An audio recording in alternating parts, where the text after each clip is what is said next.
گفتوگۆکان نێوان هەرێم و بەغدا بەردەوامیان هەیە لە ئێستادا چەند جارێک وەفدێکی تەکنیکی لە وەزارەتی دارایی حکوومەتی هەرێمی کوردستان وەزارەتی پلاندانان سەردانی بەغدایان کردووە لەوێ چەندین گفتوگۆیان ئەنجامداوە سەبارەت بە استراتیژی بودجەی 2021 و 2023 کە حکوومەتی عێراق لە سەروبەندی سیاغەکردنی ئەو استراتیژەیە ئێمە بەشداریمان کردووە لەو استراتیژە و دواتر گفتوگۆکانیشمان دەست پێ ئەەکەین سەبارەت بە داڕشتنی پرۆژه یاسای بودجەی 2021 ئەو کاتە وەفدێکی باڵای حکوومەتی هەرێمی کوردستان وەکو جارەکانی پێشوو لە 4 جار سەردانمان کردووە لە مانگی چوارەوە تا ئێستا دیسانەوە سەردانی بەغداکەین و گفتوگۆکانمان دەست پێکەینەوە بە مەبەستی ئەوەی کە شایستەی دارایی حکوومەتی هەرێمی کوردستان یاخود شایستەی دارایی هەرێمی کوردستان لە پرۆژه یاسای بودجە جێگیر بکەین بۆ هیچ نەبێت لە ساڵی 2021 کەمترین ئیشکالمان لەسەرەوە مەسەلەی هەبێت. وەک پێشتر ڕامانگەاندم و ڕێکەوتنێکی مەبدەئی کاتیمان هەیە تا کۆتایی ساڵ کە ئەوەیە ماگانە 320 میلیارد دینار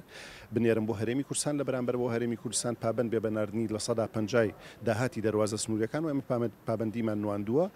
بەڵام ئێستا شکالێک هەیە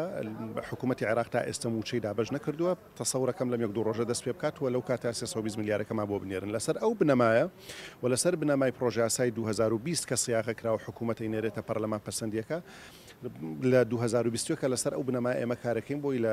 شایستەدارەکان خۆمان دەستکەوێت.